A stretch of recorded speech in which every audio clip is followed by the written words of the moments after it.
I know last year, for example, our AmeriCorps funding got cut for about 2 months, which I'm sure some of you are aware of. So I lost my job for about 2 months, which really sucked. But Carrie, my manager at CDM, I'm sure some of you know because she seems to know everyone. She was gracious enough to cover some of my funding for those 2 months until I came back and was reinstated, which was really nice. So yeah, I'm still working as an AmeriCorps member, even with like the risks kind of associated with it. But some of the benefits are really nice, and this is something that Carrie kind of emphasized to me when I was applying for this role and trying to figure out what I wanted to do after graduation, especially with the job market now. And tuition reimbursement was a big one. That's something that if you do get an AmeriCorps member, it is helpful to emphasize that a lot because it is a huge help. I think it's about $7,400 a year. And you can get it, I think you can only get it for 2 terms, up to a 4-term maximum for an AmeriCorps service. So you can get around 15 grand for tuition reimbursement, which is really, really helpful. Which is how I'm able to pay off my loans, which I'm really glad for. There's a food share benefit, which is really nice too. It's the stipend for AmeriCorps doesn't count as like federally recognized income or whatever. So you're in this like kind of bracket thing where you don't, oops, that's my bad. And so you can get like the maximum food share amount per month, which is really helpful too as an AmeriCorps member. Our stipend is $21,500 per year, which is like barely able to survive on, but I make it work. And the stipend payment is nice because it's consistent every 2 weeks, no matter how much you work. So if you work a little less this 2 week period, you'll still get the same amount if you work a little more for some 2-week period. Yeah, I really like AmeriCorps from my experience with it. I think it's been really great. I mean, it helps to have a great supervisor such as Carrie, who's really helpful. Some of the requirements, especially for a host site, if you are a host site, there's a midterm meetup that happens usually every spring. Right now, the one for this year is going to happen at the beginning of May, which I'm not going to go to because I already went to the one last year.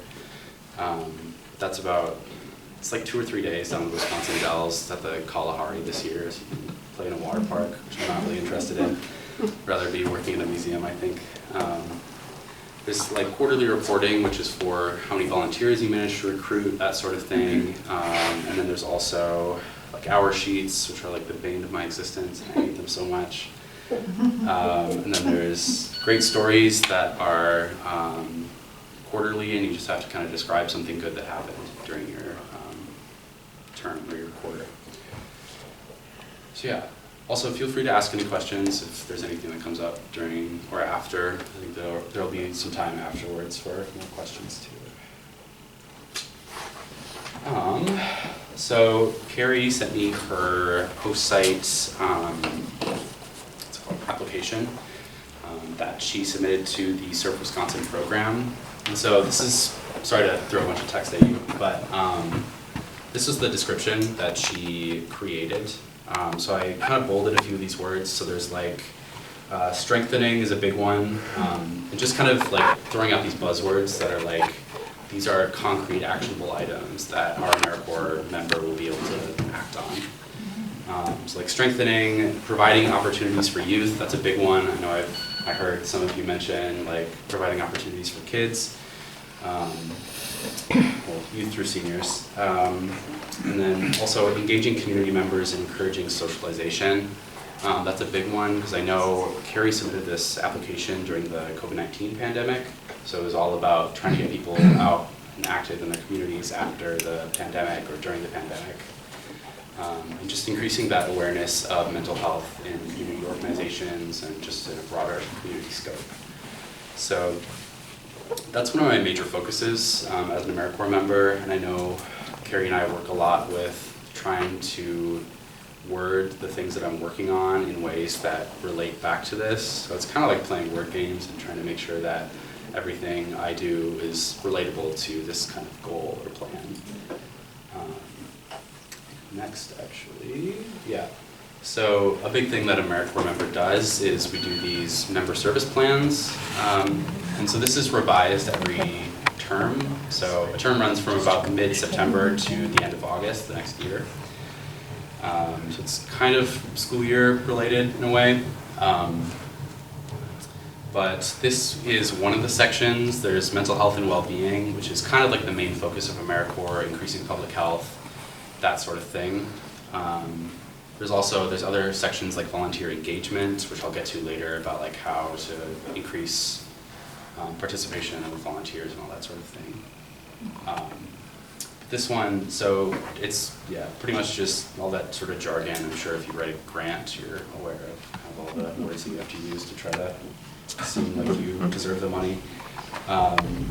So like continuing and expanding means of demonstrating appreciation to volunteers is like a huge one. That's one that we do at CDM. I'll be talking about it a little later. But like retaining volunteers, making sure they feel appreciated, making sure they feel involved with the museum process, like developing a feedback survey. So just like having these actionable items, like I was saying before. And so part of my program assistant role is also developing some programs, which I was doing with the creative director, Olaf, at the museum, who's great, and Diana, who also works on programs. So we prepare some PR materials. So I've done a lot of flyers, videos. I've done some social media posts. If you follow CDM on Facebook, I'm sure you've seen my face. I try to make some silly videos that can get some traction, can relate with the youth, I guess, in a way. So I've done a lot of stuff like that, which has been really fun. I've really enjoyed that. I'm glad that they let me kind of experiment and play around with some social media posts. I've had a lot of fun with that. I've done some communication with programs. I've done a lot of outreach events, which has been fun. I just did Culture Fest at NWWC, which was really great. And then I got to learn how many people confuse the Chippewa Historical Society with the Chippewa Valley Museum. So I think everyone came up and said, "Oh, I love the museum." And I said, "Oh, the one in Carson Park?" And they said, "No, the one near the Liney Lodge up in Chippewa Falls." Anyways, another thing that I did also as part of my member service plan this term was to create and devise my own event. So I made this Nordic Day event. I studied abroad in Sweden when I was in college, so I was there for 5 months and got to travel around. And so I have an interest in Scandinavian culture, which is also huge in the Chippewa Valley, so I kind of got to connect all that, and it was really fun. I'm gracious that I got the space to make a program with that. I have a question. Yeah, of course. When do you work? When do I work? You work while you're in college still?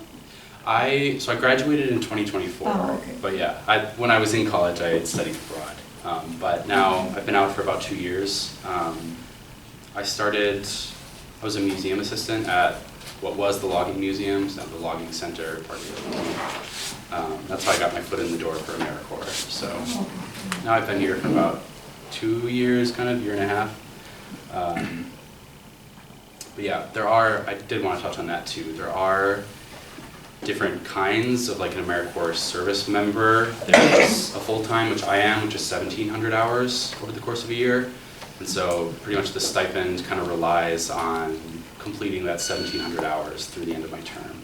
So it's a lot of making sure that I am getting all the hours I need, which is sometimes challenging, just with who I am as a person. So how do they fund that stipend for you? Sorry, can you repeat that? How do they fund that stipend for you? Where does that money come from? It is, it's like kind of a federal thing. It's dispersed by Marshfield Clinic for Sandfield Health, which is under Surf, Wisconsin. There's a bunch of different organizations that it's a part of. So is the museum funding part of that too, or is it just a straight federal fund? I think the museum makes a payment at the beginning of the service, like before I even start, and then it goes to like the AmeriCorps fund or whatever that's then dispersed from Marshfield or Surf, Wisconsin. So I mean, is that a match grant then for them? Or? Yes. Okay. Correct. Yeah. So it's really cool how it works. It's just like, it's kind of stress-free, except for everything that happened last year. But yeah, it's fun. Yeah, so 1,700 hours for full time, and then half time is half of 1,700. 850. Yes, 850 or 900. It's somewhere around there. And then 3/4 time I think is 1,300 hours, and then there's like a quarter time too, which is good for a lot of college students or that sort of thing. So yeah, there's a lot of different opportunities that you can kind of gear your AmeriCorps service thing towards. So I know when Carrie made this grant, she made it for my position, which is a full-time, and then also for a half-time member, which didn't get filled, but she had it available. So what type of work can be done with those AmeriCorps members? Right. Is it just strictly the program here, or is Yeah. or do they do just white collar, or do they do all types of work? It's really all types of stuff. It's anything that can be like shoehorned into the public health and increasing mental health awareness, that sort of thing. So if you can kind of word it in a way that sounds like it's public health, then you can pretty much do it. So Barron County has AmeriCorps in the Boys and Girls Club. Mm-hmm. Yeah, so there's a lot of different programs and organizations that do it. I know there's like Girl Scouts, there's like conservation members who work in forests and that sort of thing, and all that sort of stuff. I know I've done, with my public health, I know I've done like a lot of events and just trying to make sure that people are aware of all the resources available to them. So it's kind of really anything you can word it into, really. But yeah, I think that was most of the AmeriCorps stuff. I think I'll try to get into some of the volunteer things. And again, I'm not like super well versed as I'm only 23, but so feel free to correct me or ask any questions or tell me I'm restating something that you already know. So I think I was asked to talk a little bit about the Teen Guide program, which is pretty huge. I know our last volunteer coordinator, Kenzie Hoff, who was really awesome, and I miss her a lot. She's in grad school in Philadelphia now, but she began like her involvement with the museum as a teen guide when she was like 13 or 14, and then she became the volunteer coordinator, which was really cool to be able to see that people are still getting involved with the museum in that way. But we organized the Teen Guide program as like a resume building opportunity, which doesn't sound very exciting to anyone aged 13 to 18, but it does sound pretty exciting to parents and teachers, which is something that I think is really important. When you just say, hey, you should, like when you're talking to your kid, you go, hey, you should do this, it'll be good for your resume. Which is like kind of awful to hear as a teenager, but yeah, we try to structure it like that at least, and also we try to say it's pretty fun because a lot of the teen guides do really like it and they come back year after year.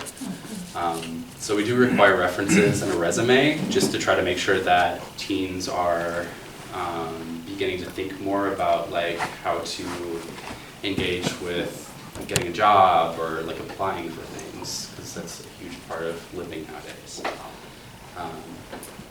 We require a 30-hour commitment plus training. Usually the training is done by our volunteer coordinator, who is Madison Stoffer right now, who I work with. So she's usually the one who is going to be doing all the training, but it's just kind of training them in the ice cream parlor so they can serve ice cream, kind of training them on some of the exhibits that we have, not necessarily like being a docent or like a tour guide, but just kind of making sure they're aware of what the museum has, so they can help out visitors and that sort of thing. It's kind of just like making them a go-to volunteer in a way. Like you can ask them to take visitors out to the schoolhouse or the log house, which we have at the museum, so that they can do like somewhat small guided tours of like other buildings that we have, which is really helpful. And what else am I thinking? Yeah, so this is Rob in the ice cream parlor last summer.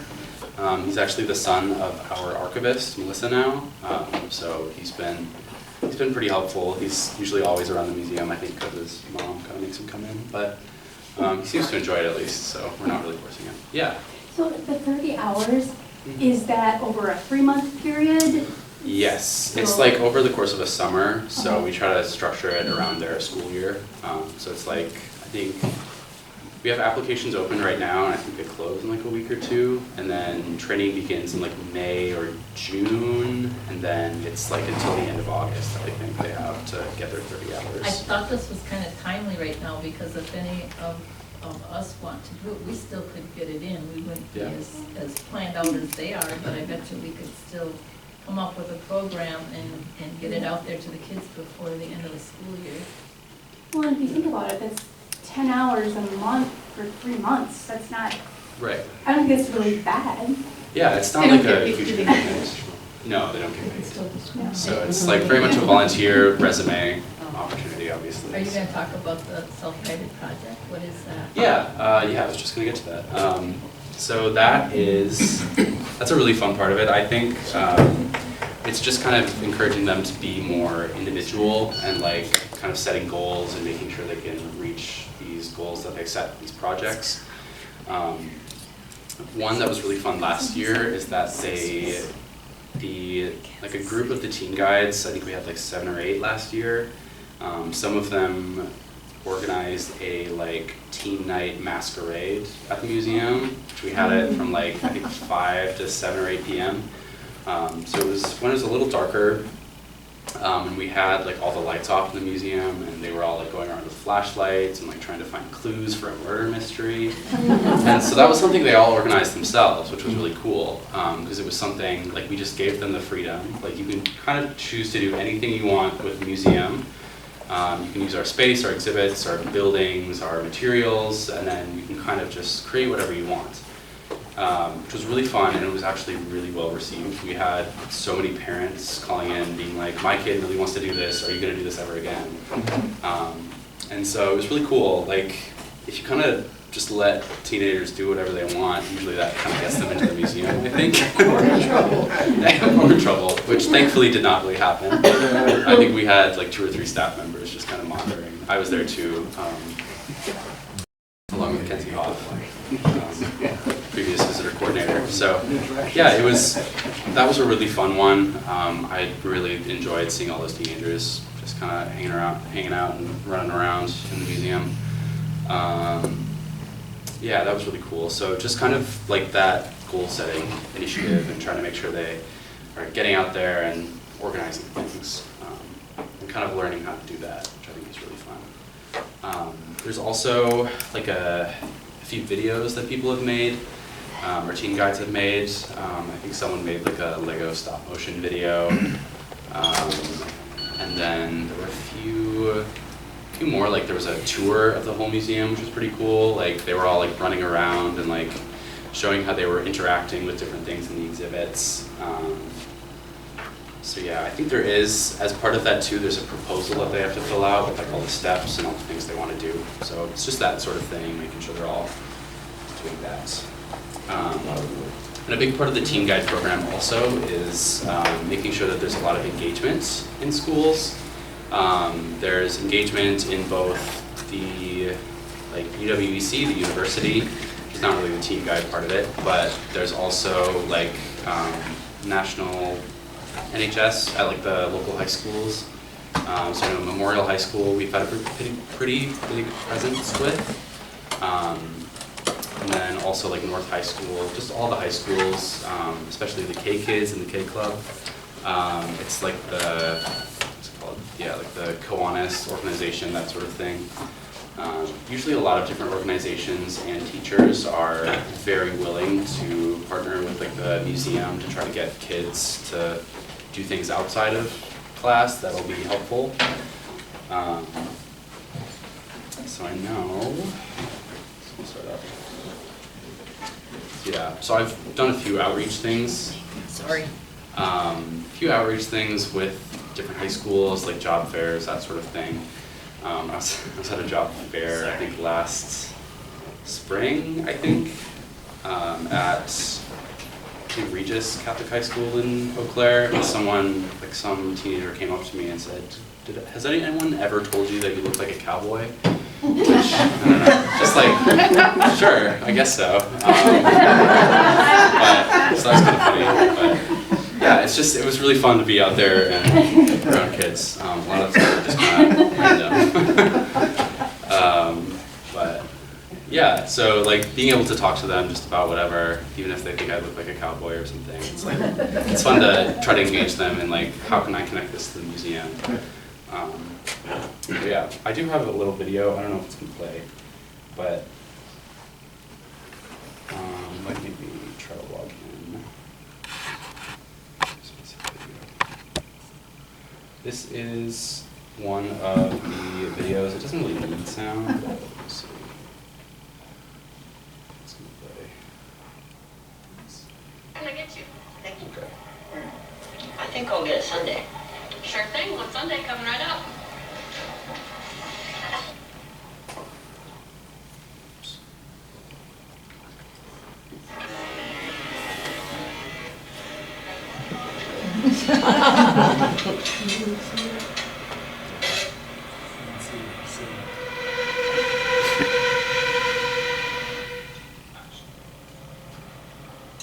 There you go. Thank you.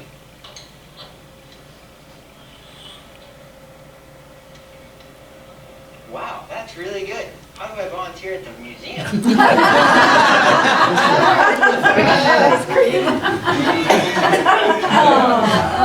It's like that's one of the kind of skits that we made, which I thought was pretty fun.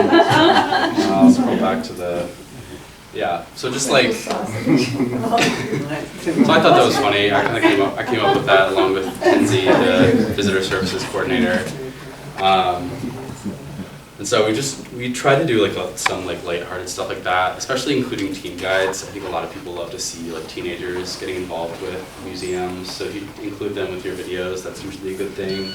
We do make sure to get like media releases from them and their parents, just to make sure that we can use them on our Facebook profile. So that's a big thing to make sure that we get that. But yeah, that was just one of the fun videos that I made. I know.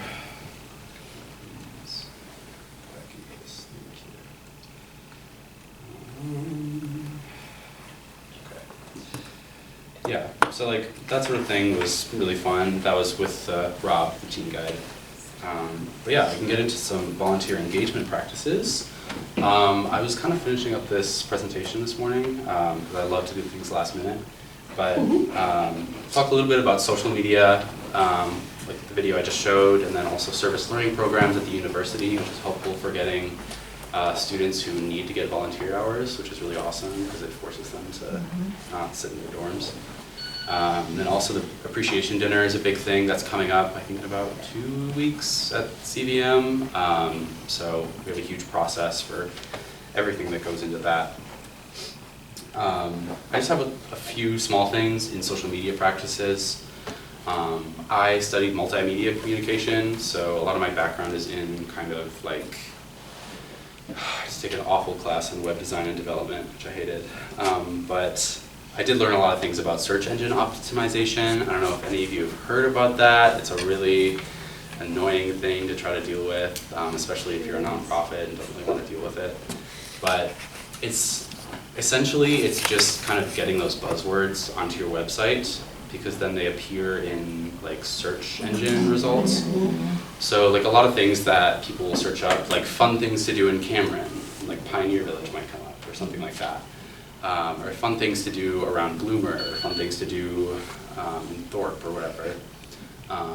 And if you include like phrases like that in your website, there are a lot of like informational sites and videos on how to deal with search engine optimization.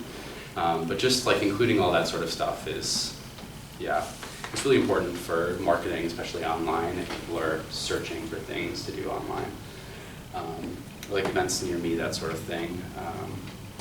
Like a lot of, for example, I worked in copywriting for an internship right out of college, and a lot of it was just trying to make sure that there is a paragraph or two of text that just have all these kind of buzzwords in them. But yeah, and then also for social media specifically, latching onto viral trends is really important, kind of. I don't know if any of you have seen like the Milwaukee Public Library or like some library systems. They usually do like dance videos. Yeah, I see some people nodding. Yeah, they're pretty fun. I've watched a few of them. I know there was one where like someone was pretending to do a trust fall, and then they just like stepped out at the last second and started doing a spiel about the library, which was fun. And also something that I found that's really fun is like connecting like old and new in a way. So like seeing all these like weird Gen Z slang words or something and trying to connect them to something at the museum is really fun. Usually, even if it doesn't work, just like even like being out there on social media, showing that you're like aware kind of is like even helpful. Or, like even having any sort of presence is really helpful in like social media stuff. But yeah. As like further kind of volunteer engagement and recruitment, service learning is something that's pretty important, especially to CVM. A lot of our like front desk volunteers get filled by service learning students who need 30 hours to graduate. And so I included a screenshot of the Eau Claire Service Learning website. And so that has, they call it community engaged learning. I think they're trying to rephrase it, but it's really comprehensive, and it has places to volunteer at like all over Wisconsin, I think. A lot of it's local to Eau Claire, but I know it is a good thing to think about if there are any like public universities. I'm sure UW Superior might have that sort of stuff. I'm trying to think like geographically, I'm not really up in this area very often, but like UWC. We have one in Barry. Oh, sure. Oh, yes. Or Very Rice County. Lake, I mean. Or that, yeah, that too. It's a UWC extension. Yeah. So that's like a really good spot to try to pull students in, is just kind of connecting with those university either classes or this community engaged learning. There's a way you can add your project onto here if you have like a volunteer project. I know we have like a front desk assistant project, which is how we get our front desk volunteers. So we just have like our location and description and like a contact where you can contact us about it. So that's really helpful for local universities as well. And yeah, also having like a documented volunteer position or like list of volunteer positions is really helpful. Part of my AmeriCorps service was making sure that I had descriptions and like different names and titles of volunteer positions at the museum. That's a pretty important thing because a lot of volunteers or potential volunteers will call and say, well, what can I do? And then having that list is really helpful. At least I've found in my experience. Yeah, I think this is actually the last slide that I was going to touch on, and then we can do some Q&A if anyone has any questions. But for the appreciation dinner and kind of further engagement, the volunteer appreciation dinner is like a major part of my service as well. It's making sure that volunteers are appreciated, that we have all their hours, and they're recognized for like the number of hours they get. So if someone gets like over 100 hours in a year, they get like a special prize or a gift or something. And usually it's just like calling a lot of local places, like restaurants, businesses, being like, hey, can we have free stuff because we're having a volunteer dinner? Usually they always just say yes, yeah, we can give you like some coupons or something, which is, I always thought was kind of surprising because I didn't think businesses would want to give stuff out to like a museum dinner, but yeah, that's a really fun part. I know we've had like McDonald's and Culver's and a bunch of other like local stuff too. But yeah, and it's a free event for volunteers. You just have to RSVP and kind of let us know what you want to eat. And we have catering, usually from the Center for or Career Development Center. It's like a local Eau Claire, Billy Phillips thing that includes a lot of, Technical college?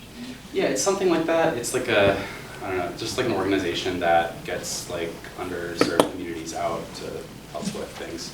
Disabled adult? Yes, I think that too, yeah, that's a big one. Workforce development. Yeah, it's something like that. It's just like, they just try to help out with a lot of that stuff. So they have a cafeteria that we usually order from. But we've also thought about doing like a different deli or something like that. But we allow volunteers one guest, so they can bring their spouse or a friend or something. And then yeah, it's like a whole structured event. So we have like a social hour at the beginning where we serve beer and wine usually, or like sodas, juices, water, some appetizers, and then there's the main event. Carrie usually gives a presentation talking about the volunteers. I mean, she knows all the volunteers way better than I do, considering she's been there for 25 years.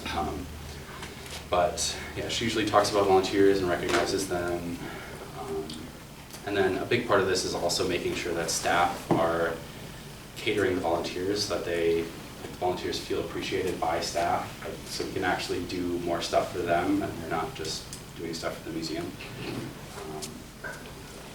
So yeah, and then this sticker, or this picture, Proud Volunteers, is a sticker I tried to help design with our creative director, Olaf.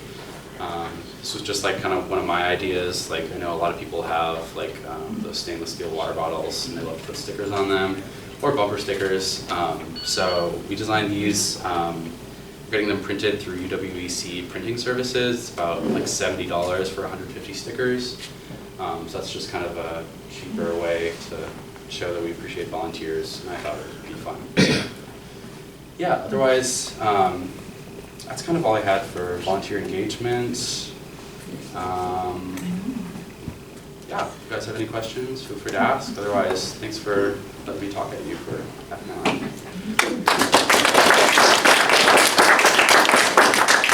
So how much longer can you continue in that position? Yeah, it has to get renewed every year. I think Carrie has to submit a design or proposal or something for the position, which I think she's planning on doing. She's probably going to change it from volunteer engagement to like marketing almost. But can you take Yeah. that next position too then? I could. Members are allowed to serve for up to 4 years. 4 years? So you can do 4 terms if you want. Only 2 terms will qualify for the tuition reimbursement, so I'm just doing my 2 terms. But yeah, otherwise I can always go back for 2 more terms if I wanted to. But. So is the job market really that bad nowadays? Well, as a creative writer, it's hard with a lot of the AI stuff going around, so everyone's trying to replace AI with, or writers with AI, so it is a little depressing to go on there, and it's all either training AI, so training an AI to take my job, or just, yeah, not really much else, but yeah, I don't know, I'll probably find something that's not as like writing related, but yeah, I don't know. So what he talked about, like day development coming and doing they did the catering there. We have 2 different, well, we have one that we've been working with, Ventures Unlimited, has been, the last couple summers, I think, have brought over up to 8. They're adults, and I can't remember what they call them. They're not residents, they're not students, they're not, I don't know what they're called, but anyway, coming over once a week to help us clean, because we have a building or 2 here that need to be cleaned every week. So they've been coming and doing that, and now Day Development in Barron said that they were interested in something like that too. So that's another possibility of volunteers for your organization. So, something like that. They're all over the place. Sure. And I also, I forgot to bring business cards with me, but my contact information is on the CVM website under staff and staff members or whatever. So you're always welcome to send me an email or call me on my work phone or whatever. But yeah, even if you have any questions about volunteer engagement or like good organizations around Eau Claire or something like that, yeah, you're welcome to contact me. You had mentioned that trying to get activity on your social media or website by using Gen Z slang That's what I and was other. wondering. So if I took, like in this group, say Pioneer Village got a lot of hits on their website, and my little one in Cushing gets hardly anything, I could say somewhere in there, this is not Pioneer Village, and that would bring that name in, but then throw a little Gen Z slang, and so then it would show up when it got searched. What's the Gen Yeah. Z slang? I want to know. Or some Gen Z slang too, maybe? I mean, there's like Cumbia Sigma or something. I don't know. Oh. Just like stupid words that Gen Z uses. I don't really use those words, but it's like anything that kind of gets a lot of traction online. But I mean, you're picking out 6'7", words yeah, 6'7". that may not be related to your website, but in the putting them in there is what you think. It's just a Yeah, it's stupid pretty much thing just that as kids long as have it's got in out there, there. the search engine usually like scans websites for whatever words and they pick out different words that match. So I mean, you can try to game it and see what works, but See, your museum is a banger. yeah, your And museum it's is a fire. banger, right? It's It's fire. banger and it's fire. It's gas. I've been taking Yeah, no gas cap. a lot. No cap. That's good too. But, yeah, it's kind of whatever. I mean, See, and I maybe should go away with the bees knees. I don't think that's gonna work, honestly, I'm just saying. I mean, yeah, if you use something like that and contrast it with Gen Z slang, like if you were born in the 1950s, this is what you'd say instead of 6'7" or whatever. So it's just kind of, I don't know, trying to think outside of the box. A lot of it's really hard to break through with being viral or whatever, but it's just kind of experimenting. Yeah, I mean, giving like teenagers and younger people opportunities to do some marketing for you is usually a good idea, because they tend to share it with everyone. I think I've gotten like all of my friends, as soon as I make a video for the museum, I'll like send it to all my friends. I'll get them to comment like once or twice. And that usually helps, but yeah, I don't know. So, yeah. Any other questions? Otherwise, yeah, my contact information is online. I'm sure Tammy can send it to you or someone can. Otherwise, thank you for letting me Well, present. thank you. Thank you.